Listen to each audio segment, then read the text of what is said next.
Bonjour, nous revoici aux semaines de l'Hexagone et nous sommes en compagnie aujourd'hui de Damien Le Goff. Bonjour. Tu viens de quelle ville? Je viens de Nantes. Est-ce que tu peux nous dire quelle a été ta première belle surprise découverte ici? Alors, ma plus belle surprise aux semaines de l'Hexagone, c'est d'abord la quantité, une triple quantité, à la fois en quantité de jeux, beaucoup de boîtes, quantité d'adversaires de tout niveau, haut, bas, moyen. Il y a tout le temps des joueurs disponibles pour jouer. Et une troisième grosse quantité, c'est le temps. C'est pas une vraie surprise, mais ça fait vraiment très plaisir d'avoir 2 semaines complètes pour jouer sans interruption. Après, il y a aussi une grosse surprise, c'était la variété. Il y a énormément de variétés ici aux semaines. Il y a des jeux de plateau, il y a des figurines, il y a énormément beaucoup de jeux de rôle. Donc il y a moyen de faire que l'une seule de ces activités pendant les 2 semaines sans problème, et il y aura toujours des gens pour jouer. Il y a aussi les jeux vidéo avec la salle en Quelques-uns. réseau, les courses de chars, le 18XX, voilà, toutes sortes de jeux. Comment est-ce que tu choisis ta prochaine partie à jouer ou avec qui tu vas jouer? Alors, c'est généralement avec qui on va jouer, c'est en fonction de la disponibilité. Qui est-ce qui est en train de traîner dans la salle sans avoir lancé de partie. Donc du coup, on se concerte, on regarde un petit peu autour, on déambule, on regarde la liste des plateaux. Il faut connaître un petit peu, enfin on regarde en fonction des plateaux. Tiens, cette boîte-là est jolie, ce nom-là il me dit quelque chose, est-ce que ça te tente? Généralement on arrive aux semaines avec plusieurs jeux qu'on a envie de tester, puis une fois qu'on les a tous débarroulés, bah c'est... Ah, ce jeu-là il était bien, on va s'en refaire 3 ou 4 parties. Lorsqu'on t'explique un nouveau jeu, et même un jeu très complexe, tu es capable de deviner au bout d'un moment les points de règle qui posent question. Tu observes le plateau tranquillement et d'un coup tu dis ah c'est ça. Je tiens à préciser que c'est pas vrai pour tous les jeux. Pour tous les jeux un peu plus anciens, donc qui datent des années 2000 à 2005, il y a pas mal de règles qui ne sont pas inscrites sur le plateau et qui sont vraiment des règles textuelles. Depuis, le travail d'édition a énormément progressé et beaucoup de jeux ont décidé de beaucoup rajouter d'icônes sur leurs différents composants, que ce soit sur le plateau, sur les cartes ou sur les jetons, voire sur les pièces en elles-mêmes.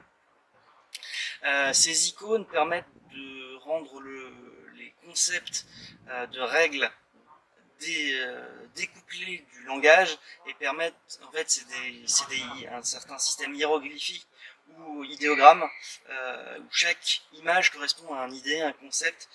Et une fois avec un peu d'expérience, on arrive à décrypter ces dessins, ces icônes, pour comprendre à quel concept ils rapportent. Et donc les règles sont directement écrites sur le plateau, sur les aides de jeu, sur les cartes. Et c'est comme ça que j'arrive à lire en fait les règles directement. Il me suffit d'apprendre le dictionnaire en fait entre les règles et les actions qu'on peut faire sur le plateau. Ça demande un peu d'expérience. Mais une fois que ce décryptage est fait, toutes les règles découlent de simplicité à l'aide de cette édition qui a vraiment pris beaucoup de niveau ces dernières années. Ah oui, donc pour tous ceux qui nous créent des jeux, faites bien attention effectivement au plateau. Et d'ailleurs, les rééditions de jeux qui sont en cours, lorsqu'ils rééditent leurs jeux, sont assez sensibles à ça. Effectivement, comme tu dis, les derniers jeux le font beaucoup. Tu nous as créé aussi un proto. J'ai vu que tu l'as testé avec d'autres auteurs de jeux qui étaient venus sur le séjour. Maxence Vacher qui a créé The Great Race, la course en Afrique, et Laurent Hachet qui avait sorti il y a peu de temps l'Escape Box Cthulhu, et qu'il y en a une nouvelle qui va sortir juste avant Noël. Comment est-ce que tu as vécu ce petit moment partagé avec eux, d'avoir d'autres auteurs de jeux qui peuvent jouer avec toi sur ton proto, et comment est-ce que tu as créé ce proto, quelle mécanique tu as voulu mettre en valeur? Donc, premièrement, j'ai énormément apprécié leur intervention, ainsi que l'intervention de tous les testeurs auxquels j'ai pu demander des conseils. La création d'un jeu, c'est quelque chose de